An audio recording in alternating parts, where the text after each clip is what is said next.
Thanks so much, Stephen. It's great to be here. It's a great privilege to be back. I was fortunate to be at the first one of these meetings.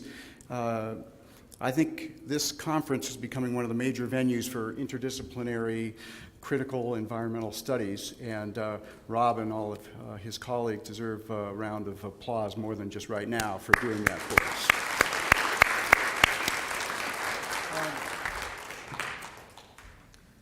My research and activist interests have long been entangled with an interdisciplinary background in environmental studies, ethics, anthropology, and religion. And I have focused on the emotional, spiritual, and religious dimensions of environment-related behavior. My central research question has been, what hinders and sometimes promotes dramatic social mobilization to address the accelerating deterioration of the planet's biological and cultural diversity? For a long time, I focused on grassroots environmental groups, especially the radical ones, because whatever their flaws, they exemplify dramatic action. Early on, I could see that they had a particular view of the hindrances, especially Western philosophy, religion, hierarchy, including patriarchy and capitalism. And generally speaking, they tended to think that the lifeways and spiritualities of indigenous people and some traditions originating in Asia provided pathways toward reconciliation between humans and other living beings. Although some thought to influence policies, generally speaking, these movements focused on local and regional, on battling specific projects and extractive industries that they thought threatened biologically diverse ecosystems and often the peoples directly dependent upon them. But they also posited that if humans were to really harmonize their lifeways on Earth, there would have to be a global change in consciousness. It's easy to be cynical about such claims and possibilities. After all, that's precisely what academicians are trained to be. And I can be as cynical as anyone. But while I wouldn't bet on dramatic global consciousness change precipitating a revolution in the way human beings treat each other and other kinds of life, three things enable me to keep the door open to such a possibility. First, my experiences within the environmental milieu as a scholar and sometime activist. Second, my willingness to think about long-term possibilities in the light of nascent and fragile but stunningly positive recent trends. And thirdly, the idea that these trends may presage the emergence of a naturalistic and evolutionary environmental ethics and a corresponding terrapolitan Earth civilization.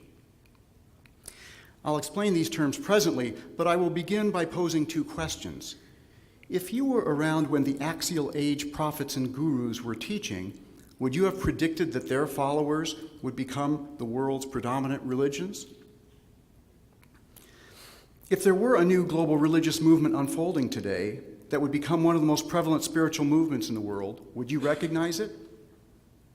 And what sort of ethics would accompany such a movement? In the recent book that Stephen kindly mentioned, I argue that there may be such a movement and that it could be called dark green religion, and that it was compatible with and often draws directly on scientific narratives, especially a Darwinian understanding of biological evolution. Of course, many people today are ignorant or dismissive of such an understanding, and this is in no small measure due to the threat it poses to many religious traditions.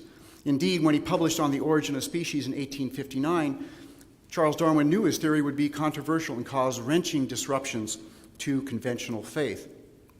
After all, his wife was a devout Christian who was very concerned about her husband's eternal fate, as he had left behind his belief in God. Not wanting to leave his readers with a loss of meaning and the emotional turmoil that this involves, Darwin wrote these words at the end of his revolutionary book. And can everybody see the screen? If you can't, let me know, or maybe relocate, because I'm going to have you read stuff, because you can read stuff faster than I can speak it. So there's going to be some quotes. I'm just going to let you read. So there you go.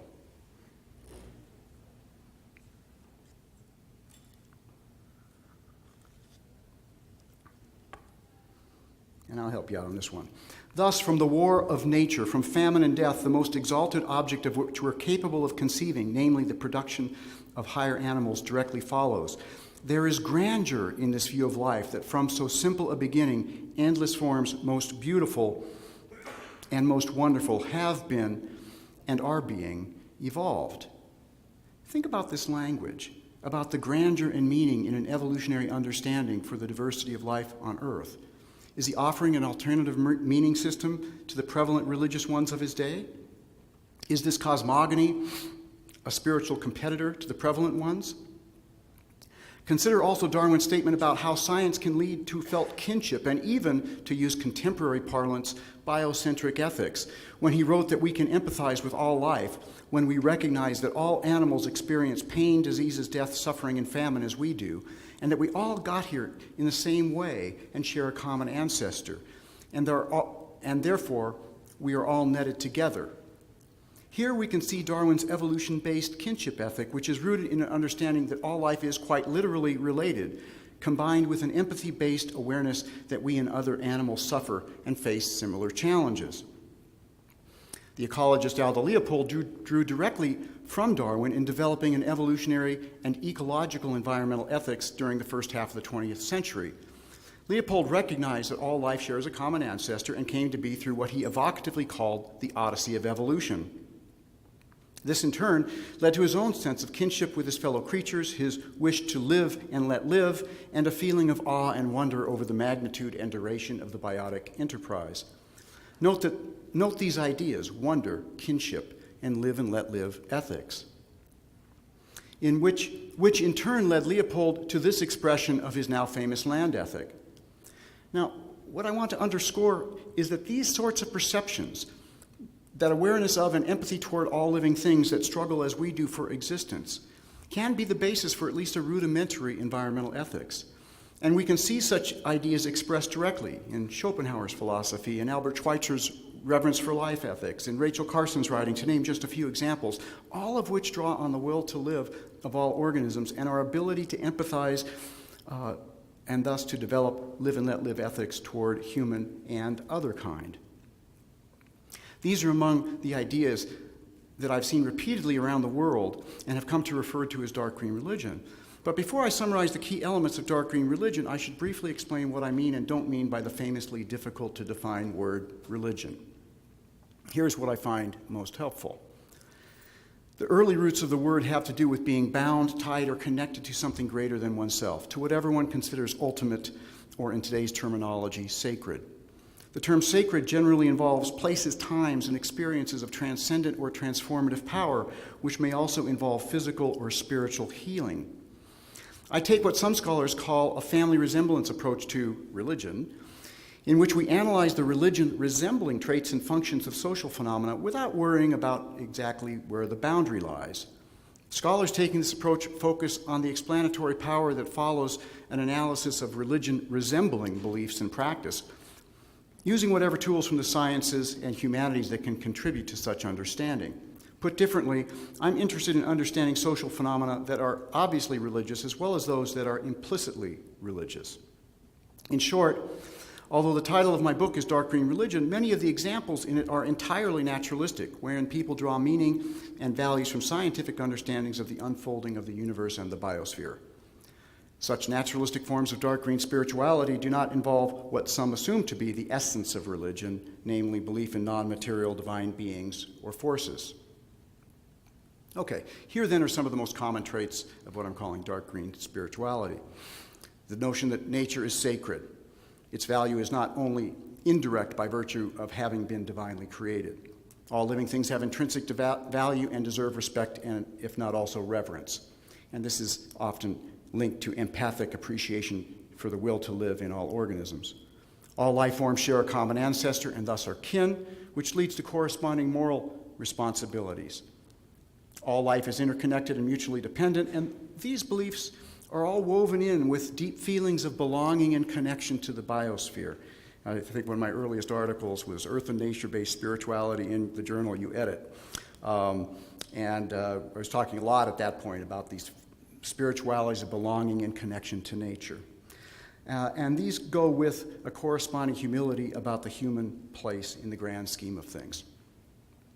Now, there are several epistemological premises about how people can arrive at such spirituality. First, direct, visceral, sensory experience in nature, also through science, especially cosmological and biological, which displace human beings from the center of the universe and challenges the notion that the world was made just for us.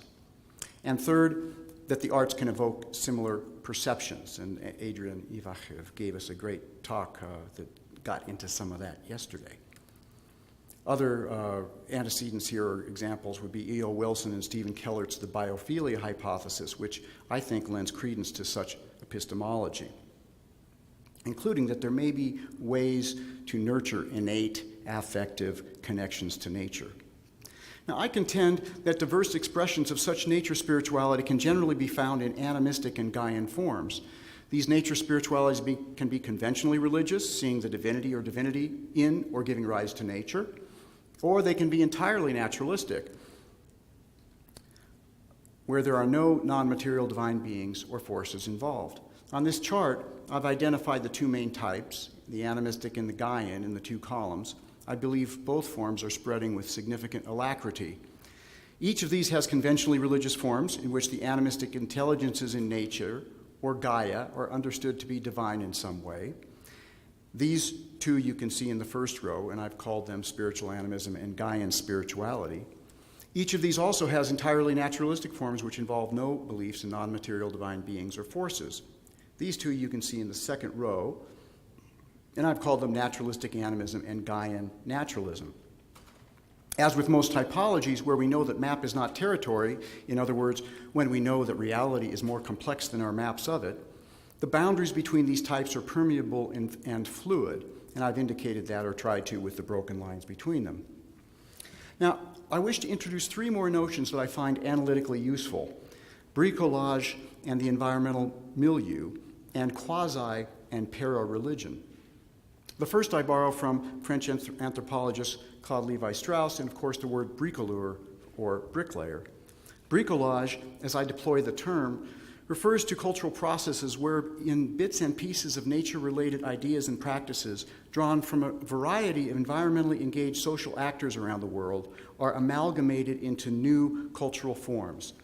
The elements in this stew can be seen on the slide before you. Go ahead and read that.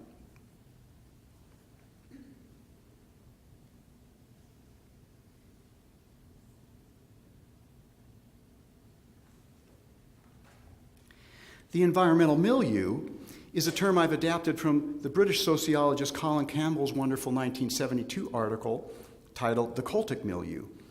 In it, without using the word, Campbell analyzed the process of bricolage that takes place within Western countercultures, which innovatively fuse deviant religious, scientific, and political ideas into new cultural forms, which participants consider to be in opposition, if not defiance, to their culture's dominant mores and political arrangements.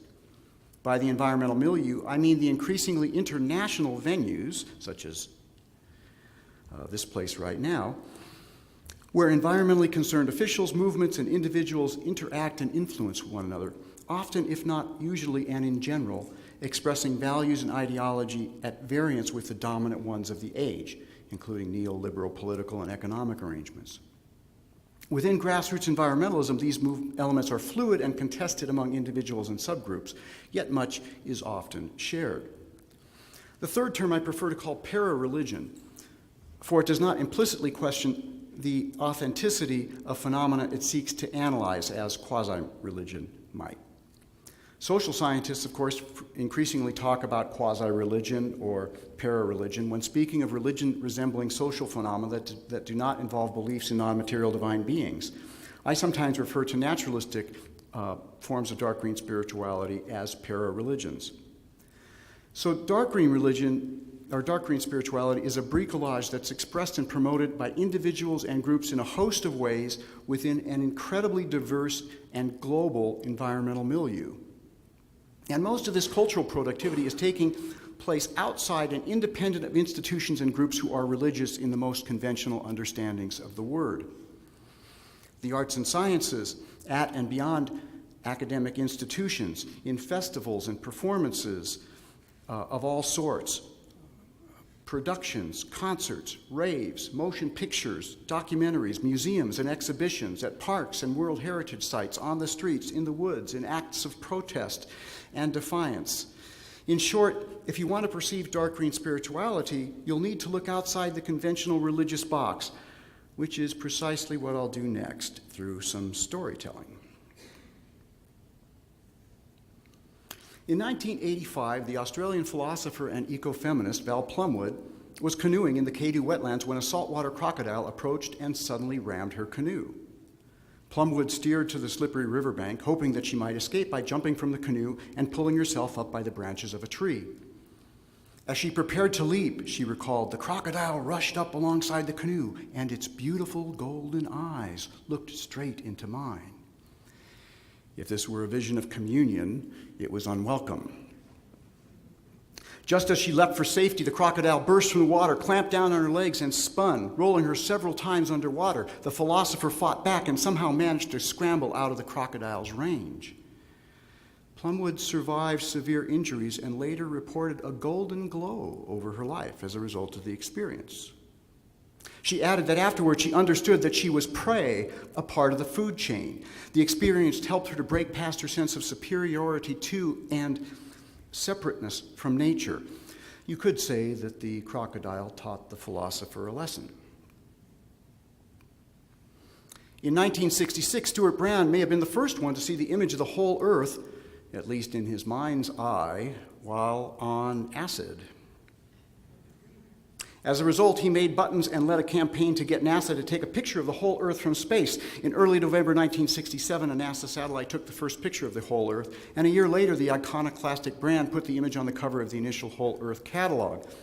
He thought such an image might precipitate a change in human consciousness and eventually lead to social and ecological harmony. In the 1970s, the atmospheric scientist James Lovelock, along with the molecular biologist Lynn Margulis, advanced a scientific theory about the Earth functioning as a self-regulating organism.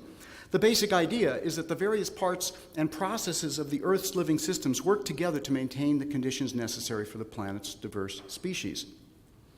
Lovelock would later use religious terminology when calling it a revelation when he first saw the living Earth from space and realized that it functioned as an organism, as a living planet. Lovelock famously named his theory the Gaia hypothesis after Gaia, the Greek goddess of the earth. Although hotly debated among scientists, the trope had powerful traction within the global environmental milieu. The notion of the earth as Gaia and worthy of reverence and protection has spread, sometimes in surprising ways. In April 2008, I picked up a copy of Time magazine in Freiburg, Germany, with the cover story, How to Win the War on Global Warming. Inside was an advertisement by a Japanese electronics company proclaiming Sanyo is at the forefront of making clean energy an everyday reality. With its Think Gaia philosophy, the advertisement continued, Sanyo leads the way with a unique vision for dealing with energy and environmental issues. Sanyo traced its philosophy to the Gaia hypothesis, specifically mentioning Lovelock. The advertisement then remarkably added, Sanyo is striving to create the products needed to help us listen to Gaia's voice and live in harmony with the planet and all life forms. There's a certain kind of animistic Gaianism, isn't there?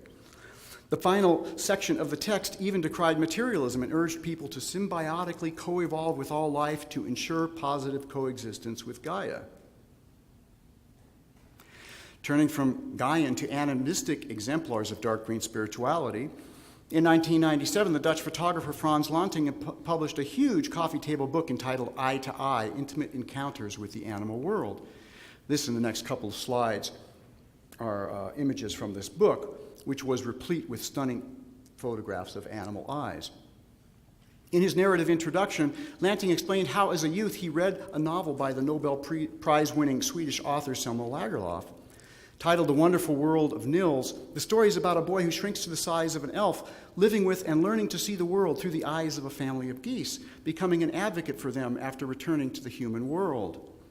Lanting then described how, like Nils, through his career as a photographic conservationist, he had come to see the world through other eyes.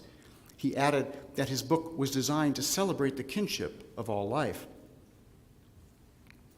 These pictures of bird eyes are from the posters of two ornithological conferences, one in Brazil, the second in the US.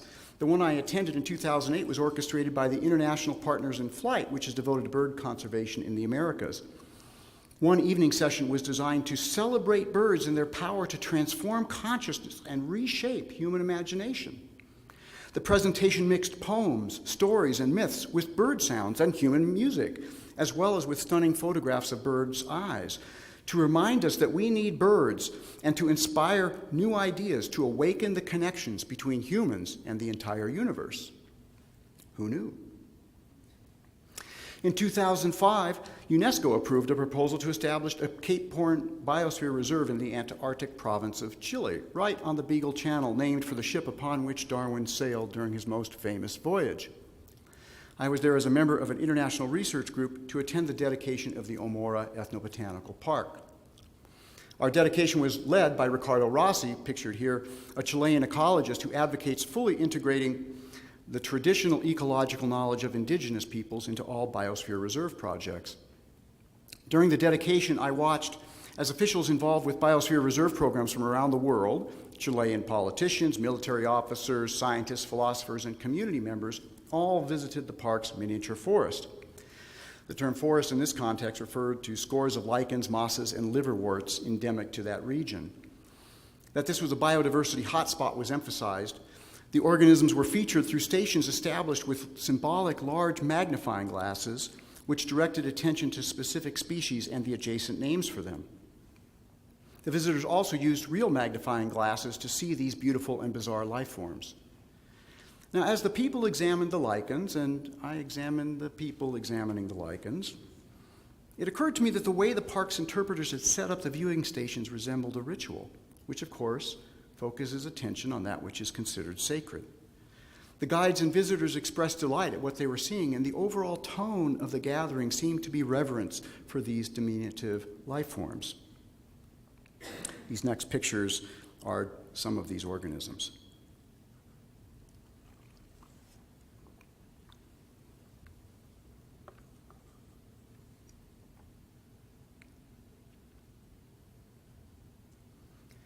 Late one night in 2000, I sat with 5 others around a fire well outside the protective enclosure at the Matuku Nature Preserve in Botswana.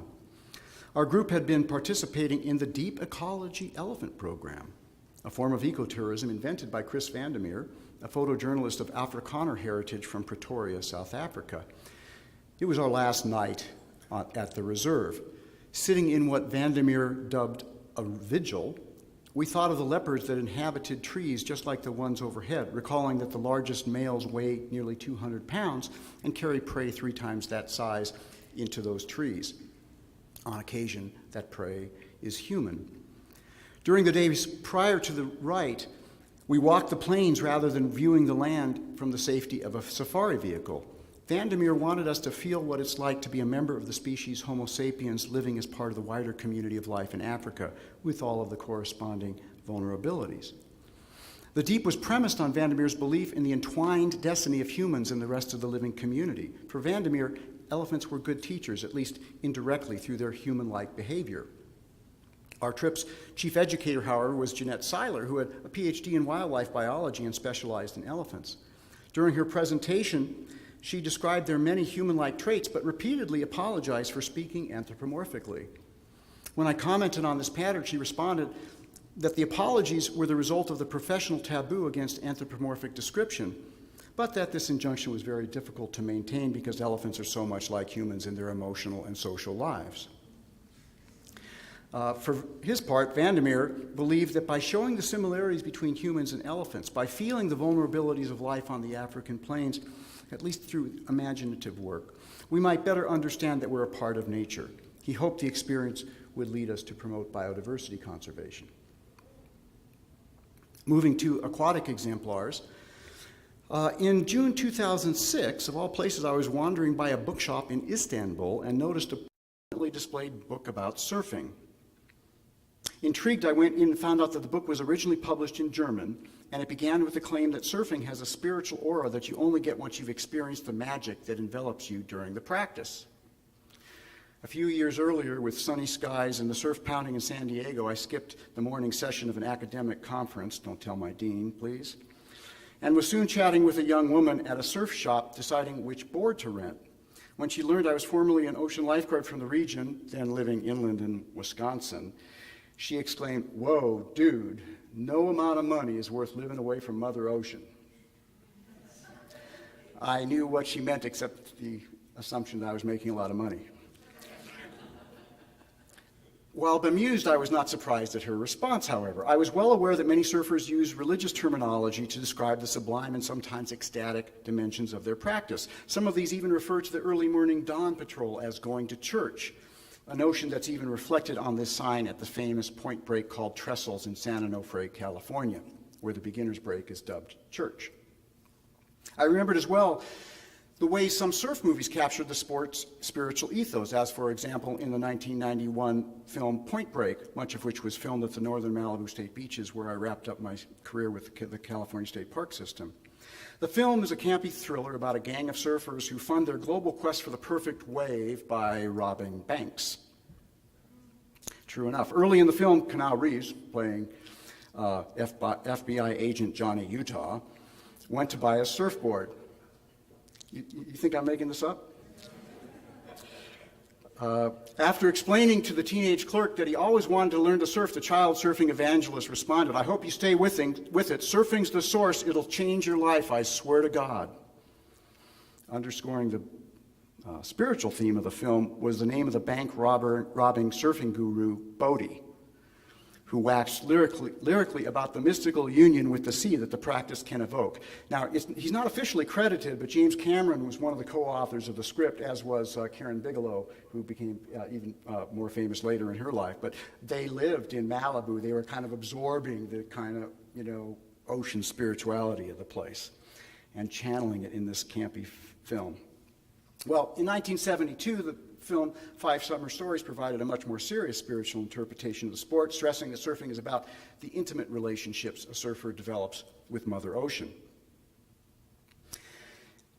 Following up on such leads, in 2007 I published a scholarly article arguing that many surfers around the world understanding their sport as spiritual, indeed as a kind of nature religion, in which protecting ecosystems is a central ethical obligation.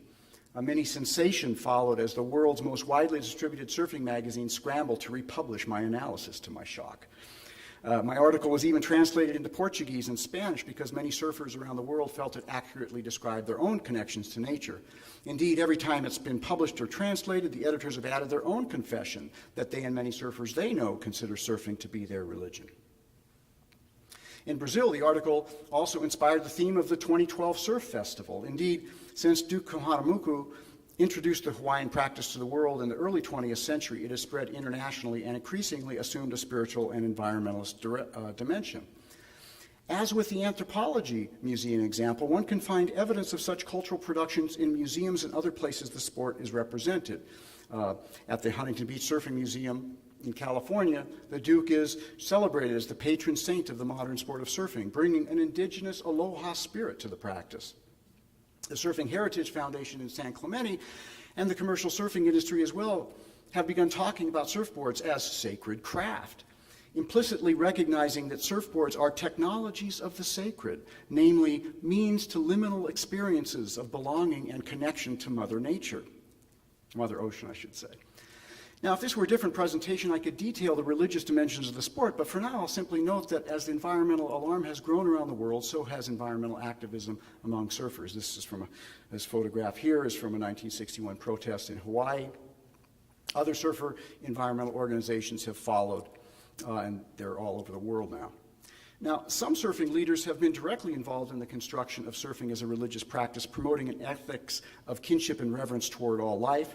The Groundswell Society especially celebrates indigenous cultures and their connection to the sea, laments lost biocultural paradises, and promotes a future restoration of harmony between humans and nature. Now, continuing with aquatic examples, you can see I'm something of a water guy. Just a month ago, I attended the Two Oceans Aquarium in Cape Town, South Africa, shortly after a conference there.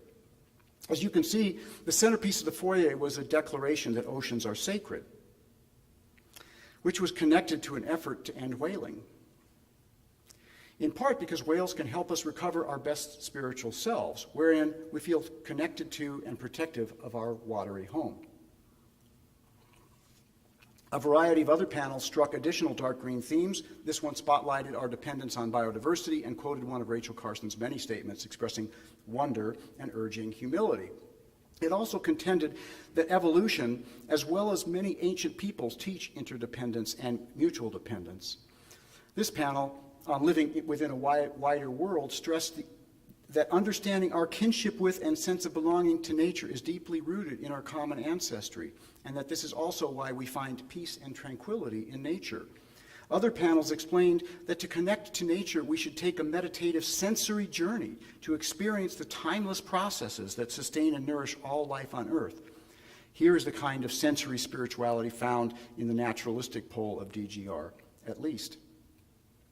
This panel also expressed the live and let live ethics introduced earlier that comes with recognizing that other lives have struggles similar to our own. This panel stressed the rewards that come with living in harmony with nature while quoting another environmental saint, the Nobel Prize winning Green Belt movement founder, Wangari Maathai. The panels also provided specific sensory and meditative ideas about how to engage and connect, sort of ritual coaching, if you will. And of course, the entire aquarium was constructed to shape perception and help people experience the wonder, if not also the sacredness, of nature, while also calling for action to defend whales and the ocean itself. Here, Archbishop Tutu can be seen launching the Sacred Oceans campaign and asserting that the African notion of Ubuntu, a principle of interconnection, of seeing oneself in others, demands an end to whale hunting, as well as, and thus clearly extending the moral community beyond human beings, including penguins, and the oceans as a whole.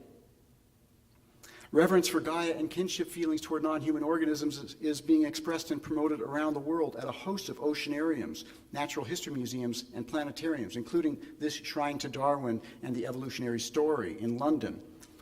In January 2008, for further example, I visited the National Museum of Anthropology in Mexico City. If you have a chance, don't miss it. Its most prominent exhibit introduced the discipline of anthropology. The first panel explained the age of the Earth, the second, the evolutionary process. The third included these words. Thus, anthropology, through the study of fossil remains in modern primates, can trace the evolutionary relationships, presenting a mirror that reminds us that we are part of the history of the world and the animal kingdom, and not, as we had believed, that we were created to have nature at our service. Underscoring the connection between human beings and the rest of the animal kingdom was a display of Australopithecus afarensis, an early bipedal hominid whom scientists consider a human ancestor. Here and elsewhere, the museum curators articulated the view that humans are animals and that all organisms share a common ancestor. This was the basis as well for the exhibit's explicit criticism of anthropocentric arrogance and the false earlier view that nature was created only for humans. The perceptive visitor would recognize that colonial religions were being criticized for promoting precisely such destructive misperception. The idea and value of traditional ecological knowledge was explained, and its interrelatedness with the pagan nature spirituality that yet survives in Mesoamerican indigenous communities was acknowledged and portrayed sympathetically. The Hayden Planetarium, an adjacent Museum of Natural History in New York City, provides another example of dark green themes, as does its director, the famous astrophysicist Neil deGrasse Tyson, with the new Cosmos documentary series that's now on television, I assume in Canada, certainly in the States, and soon globally. The planetarium there includes the Hall of the Universe, the Big Bang Theater, and the Cosmic Pathway, all of which express, like the Cosmos series, awe and wonder as they tell the universe story. A pilgrimage-like walk through cosmological time shows what latecomers we are in the story of the universe, and thus, by dethroning humanity from the center of the story, the exhibition promotes humility about the human place in it.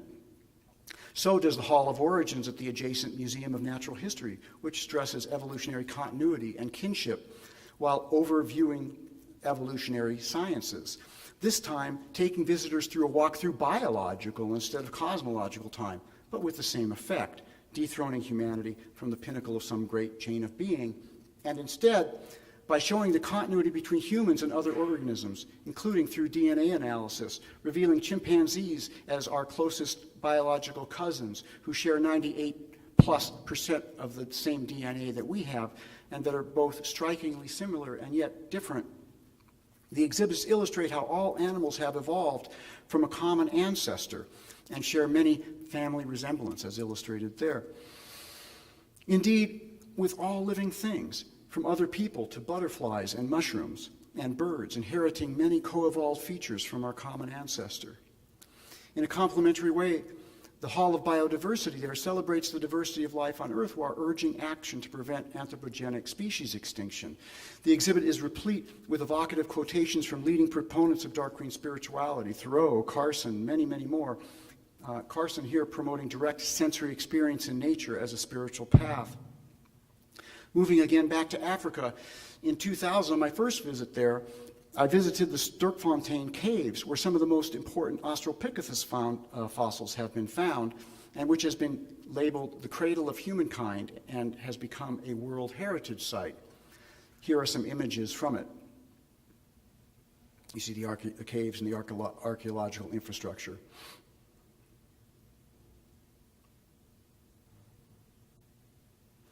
At the adjacent Sterkfontein Museum, again, we find timelines showing humans as latecomers to the cosmological as well as the biological story. People are urged to discover their true selves, which means their animal selves and their deep relationships with all other human beings. We were evolved from Australopithecines, developed into the genus Homo, and more lately, as modern humans, only some 200,000 years ago. And where? Well, in Africa. Here are a few more cool images from the remarkable Sterkfontein Museum that I didn't really have anything to say about, but I just thought they were cool.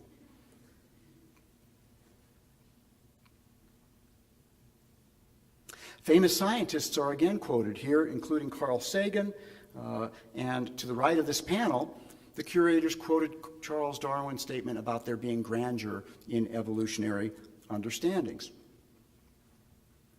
Nearby, there's another Cradle of Humanity exhibition called Maroping, which presents similar themes of the significance of Africa as the cradle of humankind, involving more walk-through timelines, reducing human self-importance, mixing a pride for the continent with a humanism grounded in an evolutionary understanding, which was repeated inside in very big letters, just to make, in the post-apartheid era, certain that nobody missed the point, which I have found at a great many science museums around the world.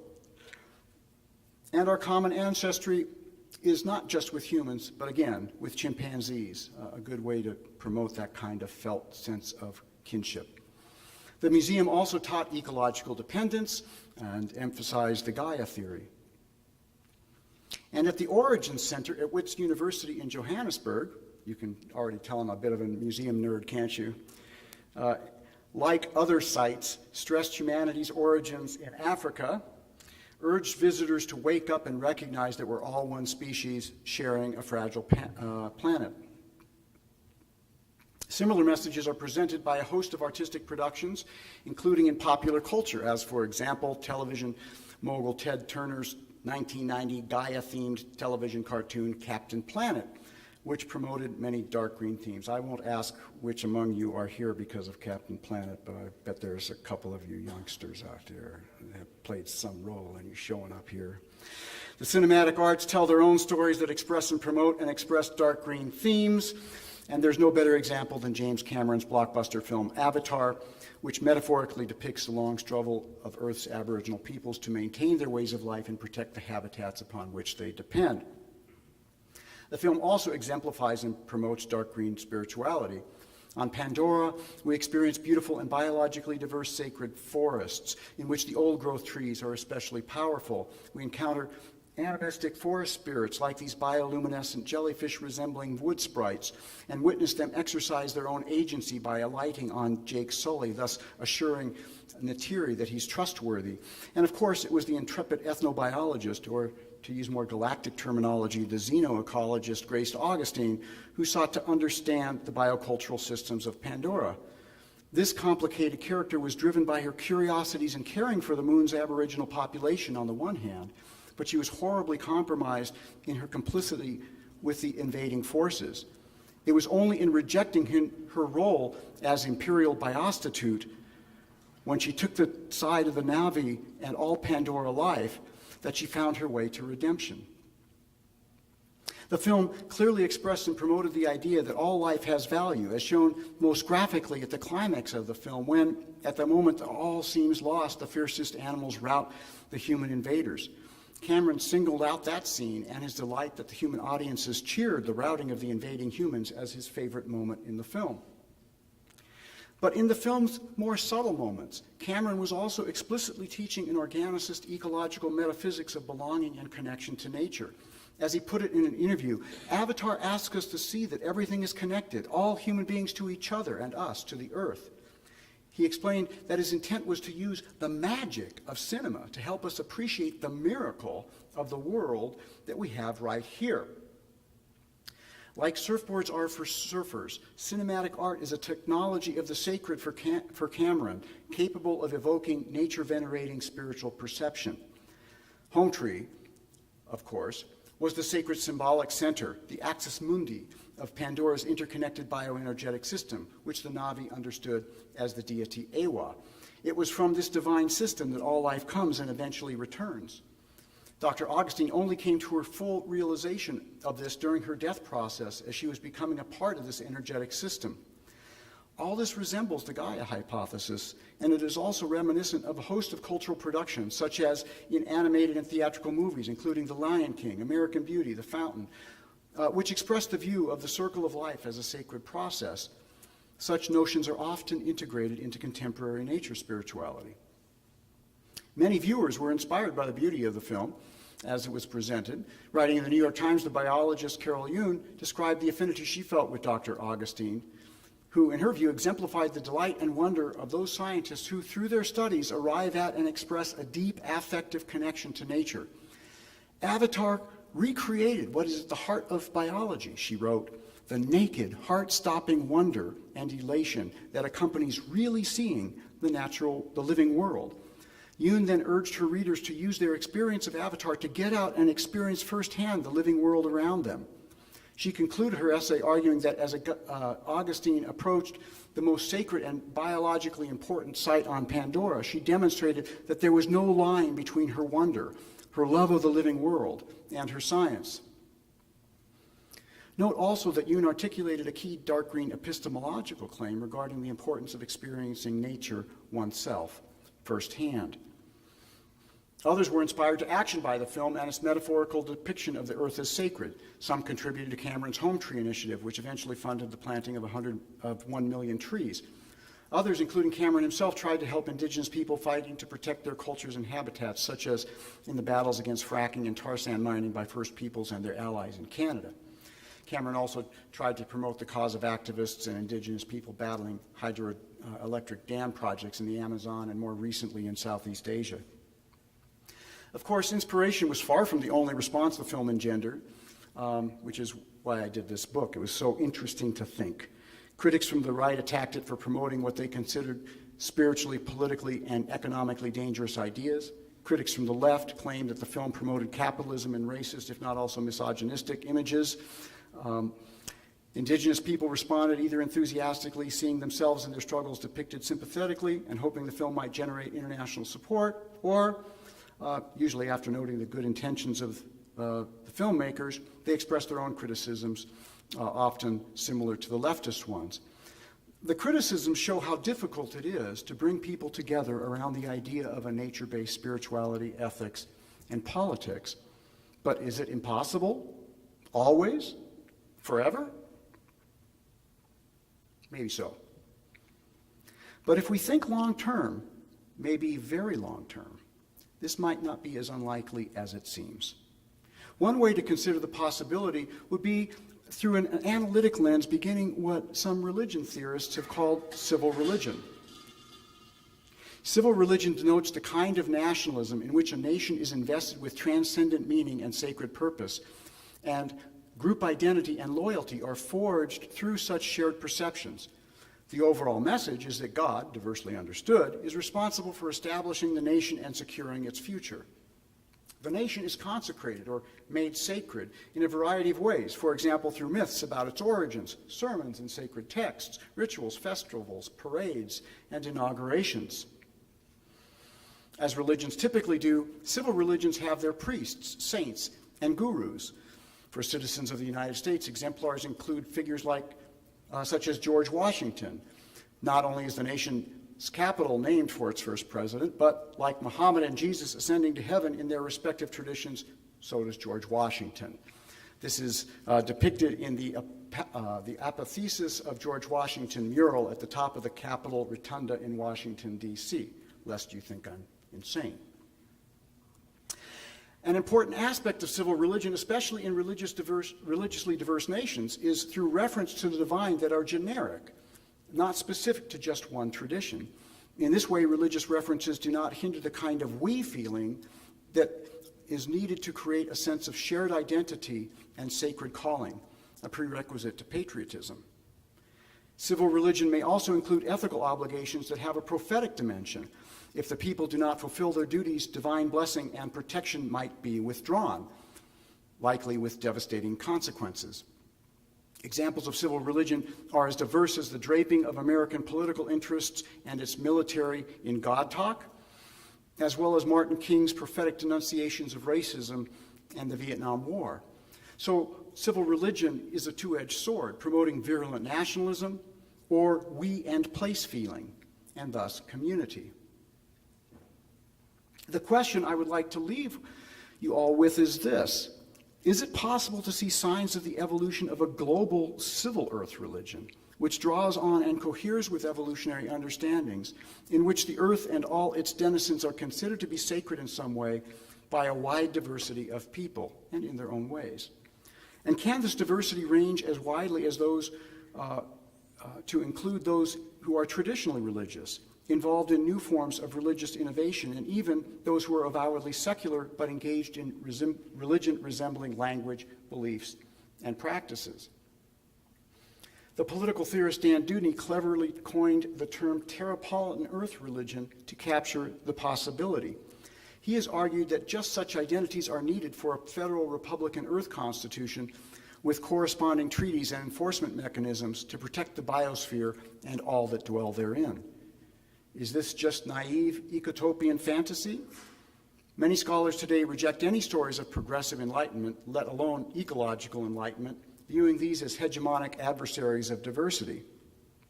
I would like to argue, however, that movements and narratives promoting ecological enlightenment should not be abandoned, despite the many fraught histories that have now been documented.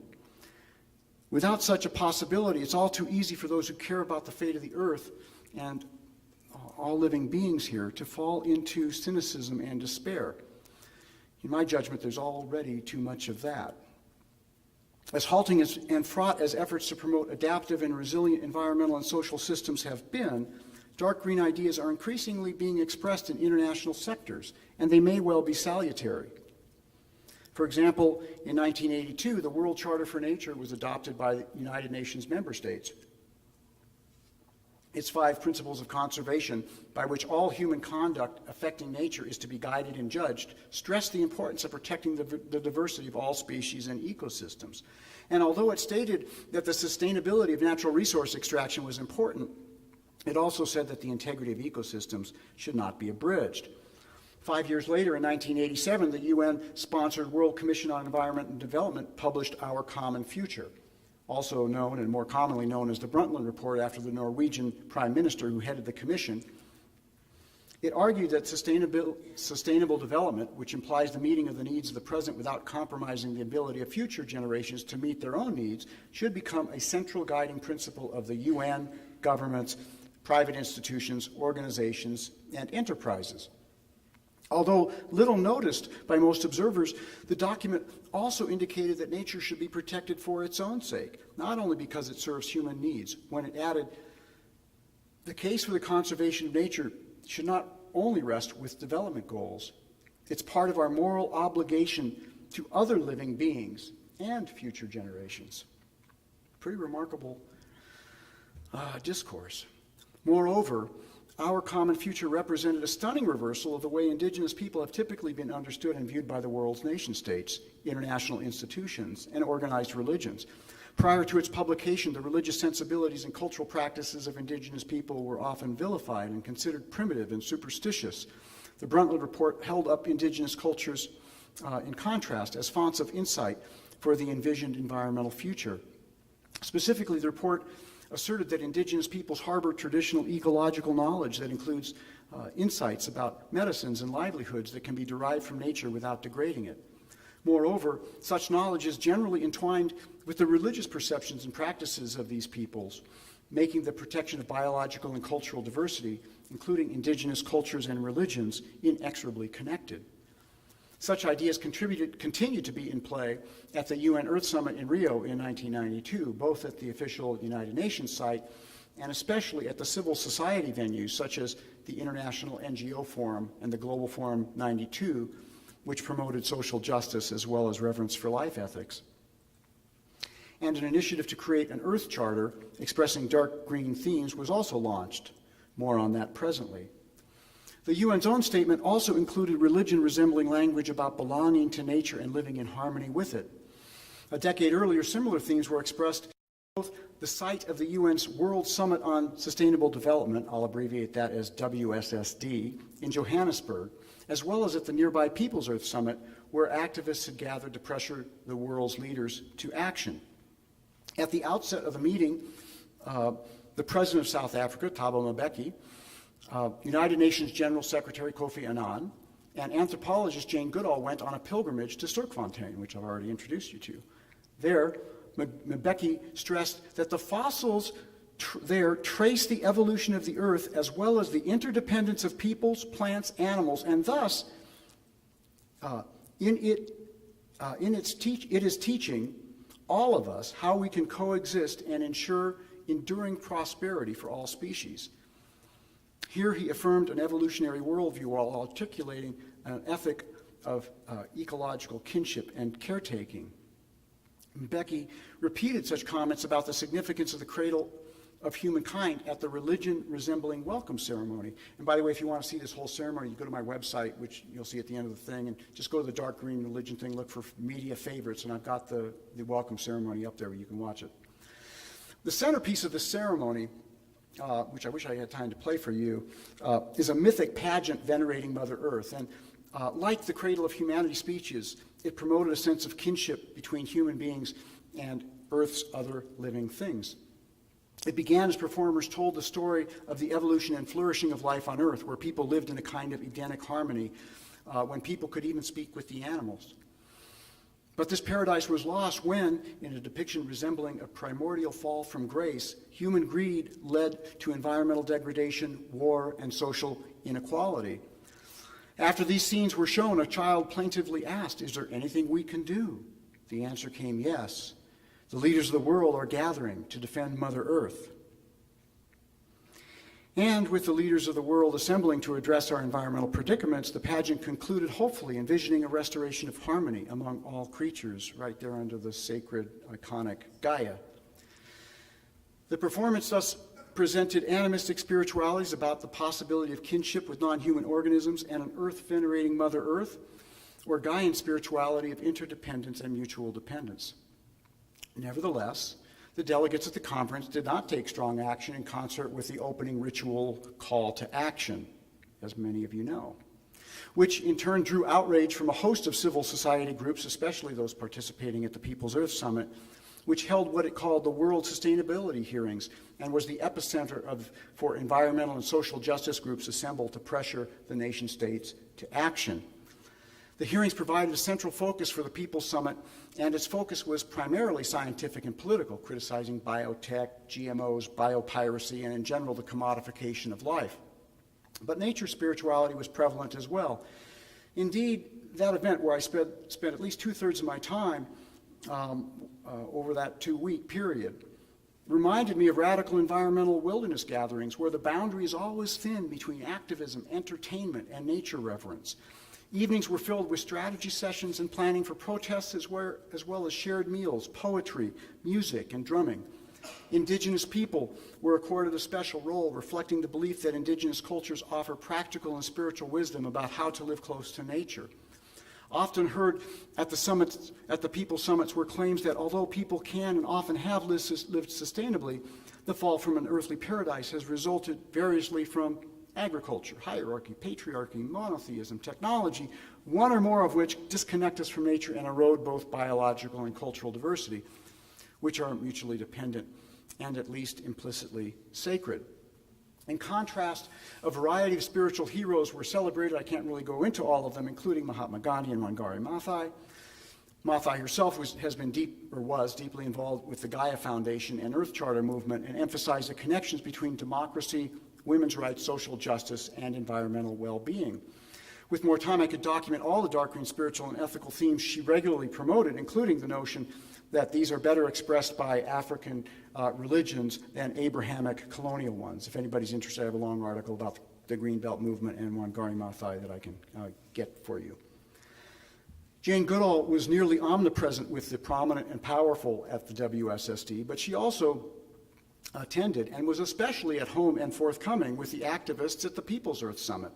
At the beginning of one talk there, she expressed her Gaian and animistic spirituality, the need to connect to nature, and her respect for indigenous peoples, especially the Mabutu, who she knew very well and had worked with.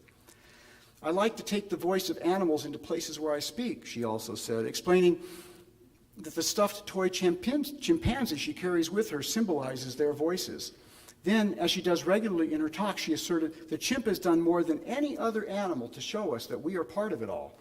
She continued, hopefully in the West, we're moving toward the wisdom of indigenous people. And then, striking a Gaian note as well, she added, Mother Earth is crying out for help today. One of the most revealing evenings was titled The Decade of Commitment and featured a number of environmentalist celebrities as well as a Sangoma. That evening, every speaker expressed what I've come to call dark green beliefs. And they were in concert with Jane Goodall's earlier statements at the same venues. Indeed, the evening was something of an eco-revival meeting designed to awaken and reinforce proper religious perception and commitment to the cause of resacralizing nature. One speaker after another emphasized that commitment depends on a deep sense of belonging and connection to the biosphere. For initial example, Vandana Shiva, who was here at the first of these Western Skies conferences, a physicist and ecofeminist from India who is famous worldwide among environmentalists, after reviewing many fronts in the environmental struggle, argued, to be human, we have to reconnect to animals, to other species, for we are connected in the Earth family. We need to re-embed ourselves in the Earth community as a way of connecting to human society. The spiritualities of belonging and connection continued with comments by oceanographer Jackie McGlade and Rory Powers, author of a book about the environmental revolution. You can see a couple of their quotes here.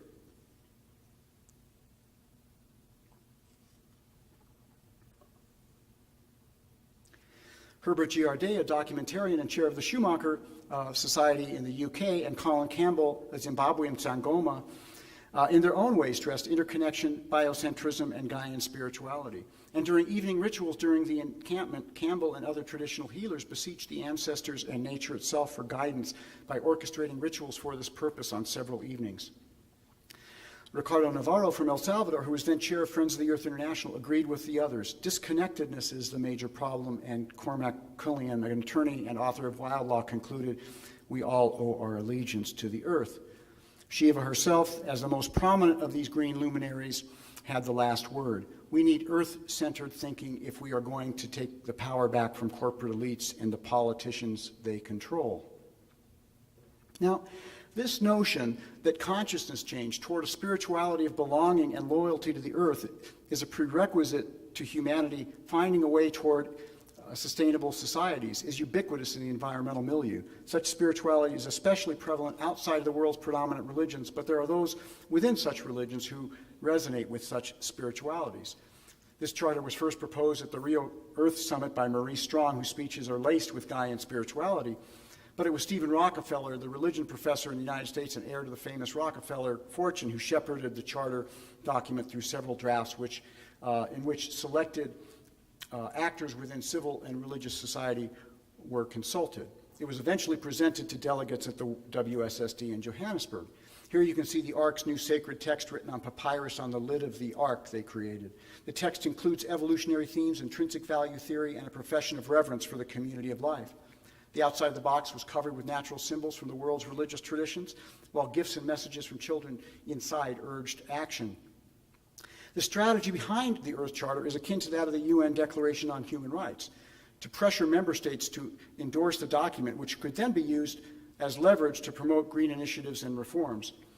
As a compromise document with input from the world's religious traditions, it remained remarkably strong in speaking of the need for human beings to feel and act from a reverence for life. Nevertheless, the emergence of this initiative and the fact that the leaders from within and beyond the world's religious traditions were able to agree and promote this document, combined with diverse actors, secular and religious, politically moderate and not, in diverse cultural enclaves, in the arts and sciences, in social movements and political institutions, suggests that at least thinking long-term, a broad consensus could develop around the notion that, despite disagreements as to what gave rise to the universe and the planet we inhabit, life deserves protection and reverence care. So I would imagine that many in this room would be skeptical, and so am I.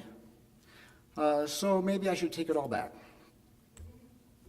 But then again, dark green spiritualities and ethics are being increasingly expressed and promoted around the world by very diverse peoples in equally diverse ways, which makes me think that positive global biocultural evolution may indeed be possible. One of the most stunning examples of the possibility can be found in Ecuador's 2008 Constitution, which was rooted in Mother Earth venerating traditions. It enshrined the rights of nature, at least on paper, which you can see by reading the white text for yourself here and in the next two slides.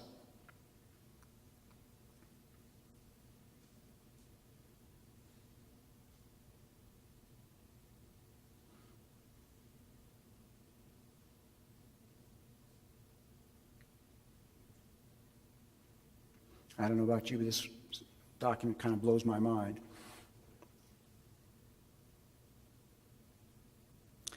For just one additional example, New Zealand granted personhood rights to a river recently, in part due to pressure from the indigenous communities most closely related to it. These are just a few of the examples of efforts to afford rights to living communities rather than to corporations, and spiritualities of belonging and connection to nature are the common ground for such efforts. So there is evidence that increasing numbers of people today are involved in efforts to extend the moral community to other species and ecosystems, as the historian Roderick Nash argued in The Rights of Nature. Now I think we could add the Ecuadorian Constitution to the top of this pyramid, because it's certainly, we might say, at least from a biocentric perspective, more advanced even than the Endangered Species Act in the USA. Now, the trends I've been discussing are inconceivable in the absence of a corresponding understanding that all life is related and traceable to a common ancestor, an understanding that was decisively launched with the publication of On the Origin of Species. And based on subsequent and diverse expressions of and globalization of such views, I think it's possible to speculate about how strong these dark green spiritualities and values might become. So I'll conclude with both summary and speculation. In the wake of the Darwinian Revolution, the evolutionary ecological worldview is rapidly spreading, challenging and transforming existing religions while leading to new forms of religion, or at least religion-resembling expression, which consider nature sacred and promote reverence for life and new ethical and political systems that cohere with it. These trends are being promoted by religious, or at least religion-resembling innovations largely outside of long-standing religious organizations, but they've also begun to influence the liberal branches of these traditions. This evidences the emergence of a nascent civil earth religion along the lines of what Dan Dewdney envisioned and called Terrapolitan earth religion. Such religion is increasingly shaping the worldviews and political efforts of important actors engaged in the global environmental milieu. Such religion is increasingly naturalistic in form. It nevertheless deploys religious terminology and is developing diverse social forms that resemble religious practices. Such religion promises to become an increasingly important part of the religious, or at least para-religious future, whatever success it might enjoy in shaping human institutions and livelihoods. Such religiosity, even if increasingly influential, is unlikely to erode democratic institutions and hinder the quest for human rights. This is in part because ideas prevalent within the environmental milieu and associated with such religiosity contradict the kinds of attitudes and practices that elevate the status and value of some people at the expense of others. Here I'm borrowing from the political theorist Dan Dewdney again. Of course, if the Earth Charter's fate at the UN is an indicator, Terrapolitan hopes would seem to be a distant dream. This is in part because of the power of the present religion-resembling faith in the possibility of never-ending economic growth. The environmentalist faith rejects this as a social organizing principle, but most people today, whether religious or not, assume or embrace it. But the relative power of the prevailing growth fetish is also related either to the embrace of it by religious people around the world or the failure of most religious people to challenge it. Indeed, the weight of evidence suggests that the world's predominant religions, in many other ways as well, hinder the emergence of ecumenical dark green spiritualities and ethics. But why? To speak truthfully, if generally the world's predominant religions emerge for reasons having little, if anything to do with environmental sustainability or with a mind to sustaining the genetic and species variety of the planet. Such processes, of course, were unknown, and other explanations for them have proved very hard to displace, at least among the religious masses. And the basic notion that this world is not our ultimate home or a place of travail and suffering that must be transcended offer some kind of divine rescue from this world. All this makes the earth of penultimate value, if it is of any real value at all. And of course, the world's religions almost universally consider human beings to be spiritually special and of the highest ethical value in some way. So when push comes to shove, human needs, and only those humans most like us, tend to take precedence over other kind. Then there are a host of stories and doctrines in these traditions that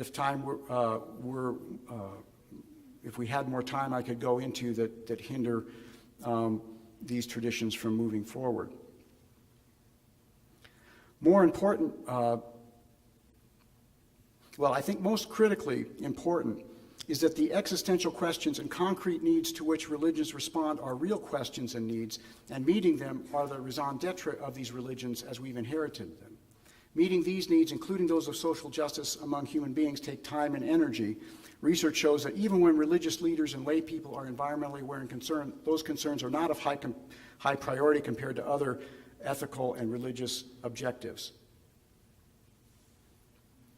So, in conclusion, I think we can take some heart, following Durkheim here, that religions do reflect the societies in which they're situated and the wider epistemological communities to which they have exposure.